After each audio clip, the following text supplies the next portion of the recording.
Christmas.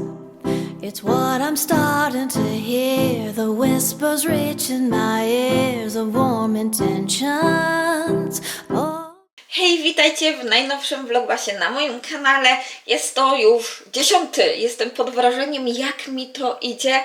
Idę jak strzała, mogłabym powiedzieć. Tylko czasu brakuje, jakby tak rozciągnąć trochę ten czas, to jeszcze fajniej by było, ale jakoś to idzie, jakoś te tematy się znajdują. Nawet wczoraj miałam taki gorszy dzień, że już myślałam, że w ogóle koniec, nie mam siły, bo miałam problem z tym okiem, nadal mam, czuję nadal, że chyba jeszcze to nie wyszło, albo mam nadal podrażnione to oko, bo ciągle czuję takie szczypanie i takie kłucie w trakcie zamykania oka. I po prostu trochę mi to dokucza, ale idę jak strzała i po prostu nawet jeżeli nie mam siły, to znajduję jakiś taki fajny temat, z którym chcę się z wami podzielić i przy okazji go na ten temat porozmawiać. Wczoraj w ogóle nie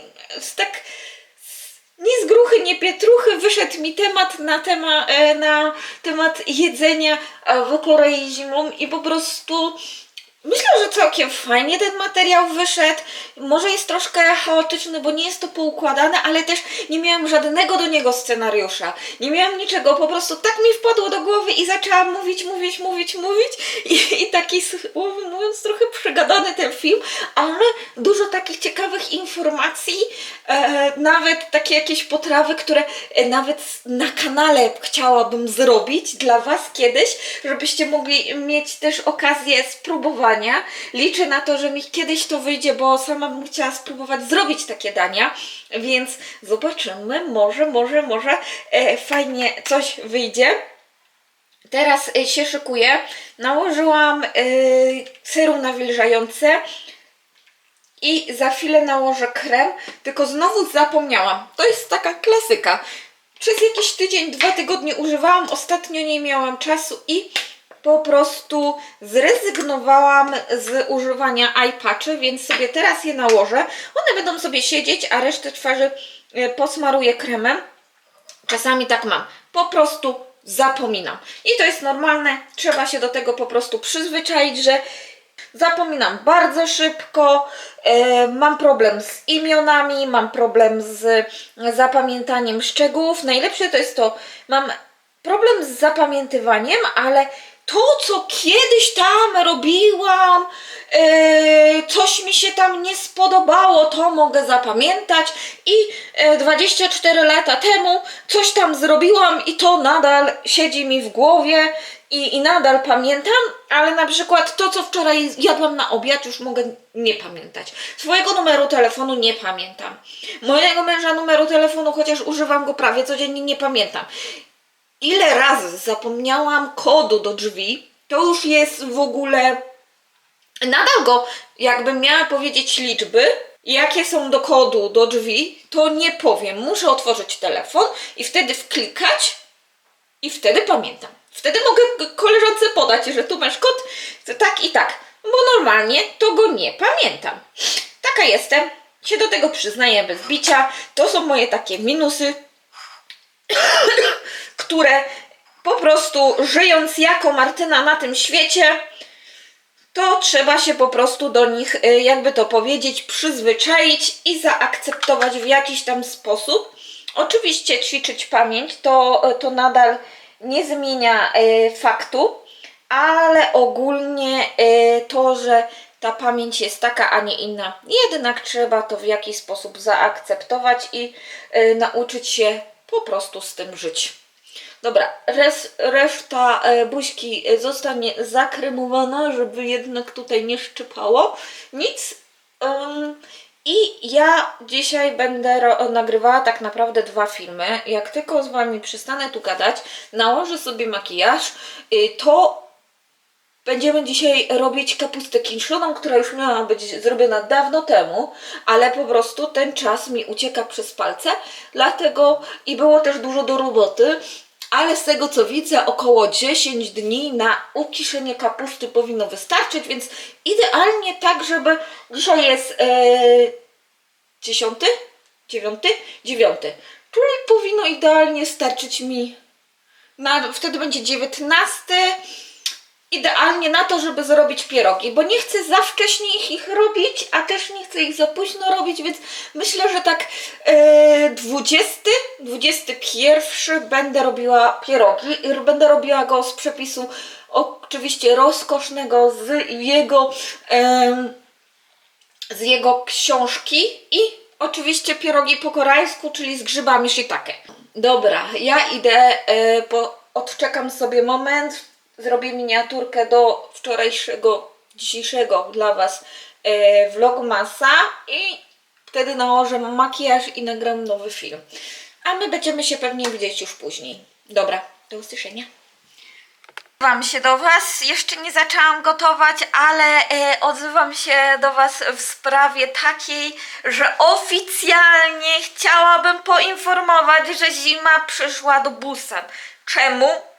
Bo oficjalnie włączyliśmy nasz ondol. Ondol, czyli koreańskie ogrzewanie podłogowe, więc zaczęliśmy zimę. Spadła temperatura do 19 stopni w mieszkaniu. Dla nas do tej pory było w miarę ciepło, ale już dzisiaj poczuliśmy razem z Eliaszem i nie tylko, że już się troszkę niebezpiecznie robi, więc przepraszam, jestem bardzo, bardzo ciemna. Chyba muszę...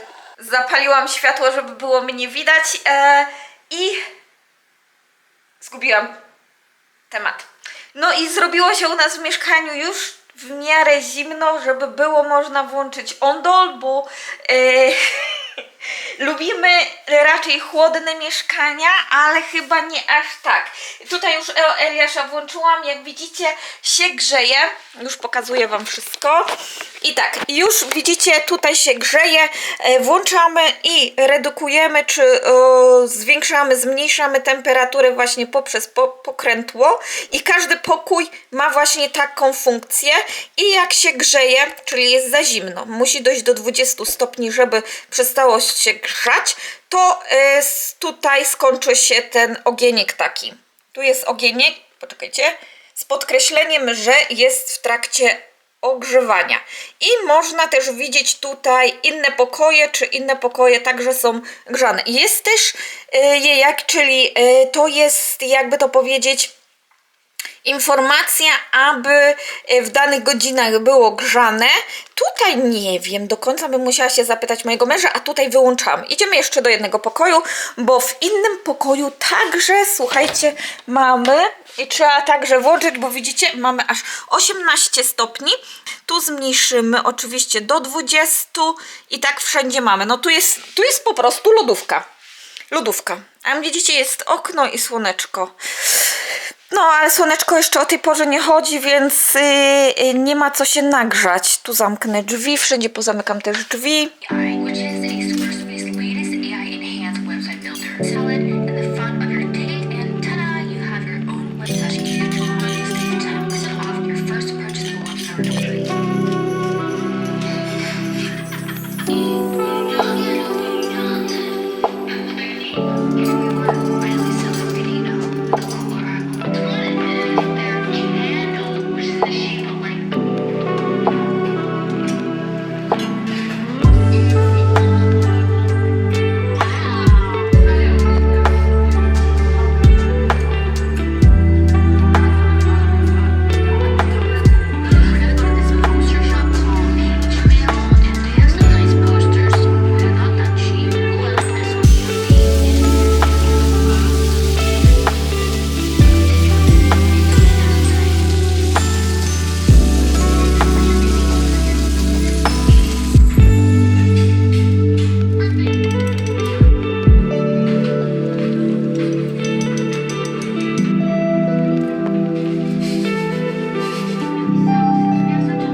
Pokazać. Nieczęsto widujecie mnie tutaj, kiedy jest tak słońce na zewnątrz, bo najczęściej wychodzimy właśnie z Eliaszem Wtedy właśnie idziemy do przedszkola i nie siedzimy w domu, ale widzicie jak pięknie pada tu słońce. Ogólnie zimą słońce jest troszkę niżej, przez co wyższe budynki, raczej wyższe piętra nie zasłaniają nam dojścia do słońca, dlatego ono nawet tu tak przez całe mieszkanie aż do kuchni idzie, co nie jest raczej częste. Najczęściej właśnie się gdzieś kończy około, w tym miejscu, tak mi się wydaje, w tym miejscu się kończy słońce latem, a zimą aż dochodzi, chociaż jest krócej, to jak daleko potrafi dojść słońce. Jest po prostu niesamowite, jak pięknie to wygląda. Chyba nawet wolę bardziej to niż latem u nas w Korei, w Busan. Naprawdę ekstra. O, Czaroni, przepraszam Cię. Co prawda te okna wcale nie są czyste. Już się zakurzyło moje, mój stolik, ale no spójrzcie, jak to ładnie wygląda. Brudne okna, ale to wiecie, mieszkamy w Korei, to wybaczcie. Wow. No widać kurz na stoliku, ale się szybko kurzy, co prawda w mieszkaniu. No, ale ładnie to wygląda. Aż musiałam Wam to pokazać, bo w sypialni też pokażę Wam. Spójrzcie, jak to ekstraśnie teraz wygląda. Jak tak ładnie słońce świeci w pokoju tutaj. Siu. I aż dochodzi tutaj. Pięknie, pięknie. A ja będę się zbierała. Nie wiem, co o tym myślicie, bo mam ubrany dresik. Jestem dzisiaj w dresiku. Za chwilę Wam pokażę. Świetlę całe oko, które nadal mam podrażnione. Co myślicie o chodzeniu ogólnie w ciągu dnia w dresie? A czyli na zewnątrz także. Ja ubierę do tego moje buty takie sportowe i płaszcz wełniany. I ogólnie kiedyś tak nie lubiłam chodzić, ale teraz jak tak patrzę, to kurczę, całkiem fajnie to wygląda. Bo ja ogólnie grubo wychodzę w dresach. Widzicie, tutaj to wszystko takie jest obszerne, ta strona w ogóle i ta tu na dole. Wyglądam trochę tak obszernie i zawsze się zastanawiałam, raczej zawsze myślałam, że kiepsko w tym dresie wyglądam. Ale chyba mogę się przekonać tak na co dzień, żeby chodzić po Eliasza. Nigdzie nie wychodzę, z nikim się nie spotykam, to czemu by nie? Wam werandę pokazywałam, to ją sprzątałam, umyłam podłogę. Tu jeszcze chciałabym może jakiegoś kwiata kiedyś postawić, może właśnie taką choineczkę. I brudne okna. Tu jest siłownia mojego męża. I tam też posadzić kwiaty latem, jak mi się uda w końcu. Ja tutaj tak gadu, ale czas się zbierać po Eliasza, więc idę po Eliasza, później ogarnę ogólnie całą resztę i dzisiaj mamy andong chicken, czyli robię tutaj andong chimdak, makaron, co ja gadam makaron, będzie makaron, glass noodle do tego, ale tutaj na pewno będzie kurczak, więc liczę na to, że będzie pyszne. Zrobiłam prawie tak samo jak w przepisie, bo różnie bywa. Mam nadzieję, że nie będzie za słodkie, bo często właśnie te przepisy koreańskie trzeba tak trochę odjąć tego cukru, ale zobaczymy. Dobra, robi się ciepło tutaj nawet całkiem. Już mamy 21,5 stopnia. Widzicie, rano to ja tu zamarzałam. Teraz jest naprawdę ciepło dzięki temu słońcu. Okej, lecę po Eliasza. Wróciliśmy z Eliaszem troszkę szybciej do domu. Zrobiło się zimno ponownie. Było troszkę słonecznie, to było cieplej, ale za to mam Pumopan. Zakupiłam tutaj w osiedlowym sklepie i w końcu można go przetestować, jak Wam się podoba. To jest ta rybka, o której ostatnio wspominałam w jednym z vlogmasów. Tak. Hello, kamera. We wczorajszym vlogmasie. Tak. Co mama? Smaczne.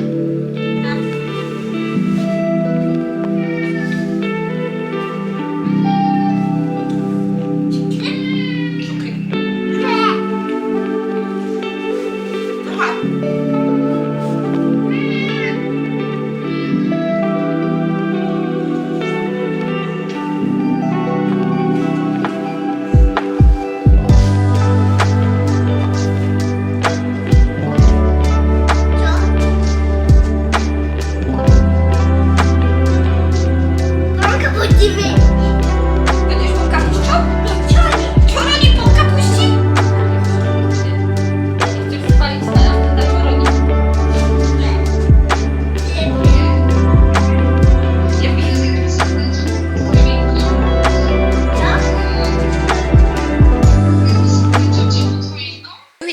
obiadek całkiem pysznie wyszedł.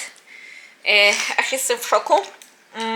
Jest na kanale przepis na Andong Chicken Team Duck, więc polecam. Jeżeli będziecie mieli okazję, to zróbcie sobie naprawdę fajne danie. Samo się prawie robi, więc polecam. W jednym garnku. Nic więcej nie potrzeba. Porozmawiajmy. Chciałabym z Wami porozmawiać dzisiaj na jeden temat. Nie miało być takiej pogadanki, ale niestety zdarzyła się taka sytuacja, którą widziałam na polskim YouTubie i myślę, że warto porozmawiać właśnie na ten temat, bo jest to nieprzyjemna sytuacja, jeżeli chodzi dla osób związanych z Koreą, które mieszkają w Korei, mają męża Koreańczyka, są Koreańczykami i myślę, że warto tutaj zacząć ten temat i nakreślić, dlaczego to było nieodpowiednie w taki sposób się wypowiadając. Tak chciałabym to nakreślić. Nie będę mówiła o jaka to jest osoba, kto to w ogóle jest, bo tutaj nie chodzi o ten temat. Zostało wyjaśnione w komentarzach, ale także ta osoba powiedziała, że nie pomyślałaby, że to może być niegrzeczne. Dlatego chciałabym tutaj poinformować Was, subskrybentów, ale nie tylko, bo wiem, że tutaj jesteście dlatego, że lubicie Koreę, że chcecie wiedzieć więcej o Korei, dlatego wiem, że Wy na pewno byście w taki sposób nie pomyśleli, żeby postąpić, ale jest także grono osób, które tak jak ta youtuberka mogłaby po prostu nie pomyśleć, że to jest niegrzeczne i niewychowane. Chodzi tu o pewną sytuację, kiedy była rozmowa o języku koreańskim i ona, myśląc, że w taki sposób wypowiadając się, może nakreślić, jak ona słyszy koreański. Tylko niestety ten dźwięk, to słowo nabrzmiało już bardzo złym, takim pejoratywnym znaczeniem, że teraz wyrażając się w taki sposób możecie urazić po prostu osoby, które znają się na kulturze koreańskiej, które mają jakiś związek z kulturą koreańską i na przykład są Koreańczykami. Ale myślę, że tutaj nie tylko chodzi o Koreańczyków, ale myślę także, że można by obrazić inne osoby z innych krajów właśnie azjatyckich, takich jak Japonia, nawet Chiny, Tajwan, Tajlandia, Wietnam. Myślę, że te kraje także, jeżeli ktoś by się w taki sposób do nich odezwał, także mogłoby ich urazić. Oczywiście chodzi tutaj o Ting-chang. Jak ja to po prostu usłyszałam z ust tej youtuberki, to mi aż drgawki przeszły. Aż tak źle się z tym poczułam. Tym bardziej, że raczej lubiłam tą youtuberkę, szanowałam ją, dlatego że zawsze była bezpośrednia, otwarta.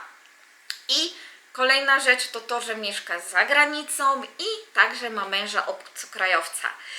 Nie pomyślałabym, że osoba, która mieszka za granicą, obcuje z obcokrajowcami, mogłaby coś takiego powiedzieć, no ale niestety się zdarzyło, dlatego to jest po prostu nauka dla nas wszystkich. To, co powiem, że w taki sposób się nie wyrażamy. Wiele razy na YouTubie czy na innych platformach możecie zauważyć od właśnie Koreańczyków wypowiadających się, że tego nie lubią, że to jest bardzo takie właśnie pejoratywne, że jest to bardzo takie niegrzeczne odzywanie się do Koreańczyków, ale nie tylko do Koreańczyków.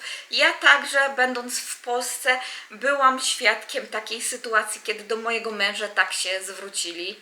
Nie było to przyjemne, byli to młodzi ludzie, wręcz taka młodzież, która po prostu myślała, że to będzie zabawne. Mój mąż, jak ja się go zapytałam, on mówi, że to jest taka czołówka właśnie rzeczy, która naprawdę Koreańczyk może się poczuć źle, słysząc takie słowa.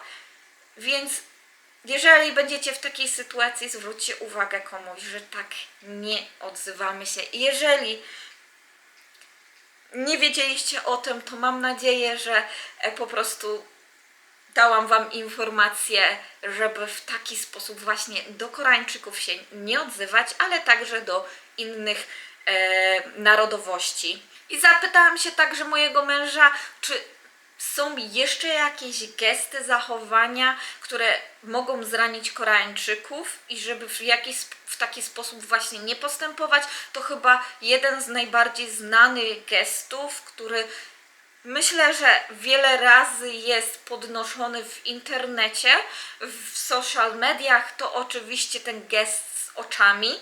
Ja tego gestu nie pokażę, aż się źle czuję z tym, że mogłabym nawet tutaj przedstawić go w taki sposób. Naprawdę nie wyobrażam sobie, żebym mogła nawet w przedstawieniu do Was właśnie to pokazać, więc naprawdę jest to druga rzecz, a może i nawet pierwsza rzecz, które naprawdę w jakiś sposób ranią Koreańczyków. Trzecia rzecz to oczywiście zwracanie się do nich, nie znając ich pochodzenia, myśląc, że przecież wszyscy Azjaci wyglądają tak samo i na przykład zaczynając od ni hao, konnichiwa. Tak samo myślę, że jak zwracamy się do Koreańczyków przywitaniami z innych krajów, to myślę, że inne kraje jak Japonia czy Chiny także by się źle czuły, jakby ktoś do nich mówił ni hao albo annyeonghaseyo, konnichiwa, jeżeli nawet nie pochodzą z tego kraju. Myślę, samo tyczy się, jeżeli chodzi o zwracanie się właśnie na przykład do Polaków, kiedy na przykład ktoś zwraca się w innym, na przykład w języku rosyjskim do nas. Także nie czujemy się z tym także czujemy się z tym nieswojo i także nie chcielibyśmy, żeby się ktoś do nas w taki sposób zwracał, więc to jest normalne, że inne kraje także tego nie lubią. I mam nadzieję, że tym filmikiem pomogłam niektórym osobom w zrozumieniu trochę kultury koreańskiej i także nakreśleniu, jakie rzeczy mogą zranić Koreańczyków. Myślę, że tutaj na samo zakończenie najlepszym takim stwierdzeniem jest to: traktujmy innych, jak sami byśmy chcieli być traktowani. Więc tym chciałabym zakończyć ten filmik. Jeżeli macie jakieś takie historie, które bardzo mocno w Was usiadły, jak ludzie inni zwracali się do Was, to dajcie znać w komentarzach. Zróbmy tutaj po prostu taką zróbmy po prostu w komentarzach taką wiedzę, przekażmy innym wiedzę, jak po prostu zachowywać się, jak nie ranić innych osób. Mam nadzieję, że taki filmik się Wam spodobał. Zapraszam do polajkowania, subskrypcji kanału i będziemy widzieć się kolejnym razem. Pa!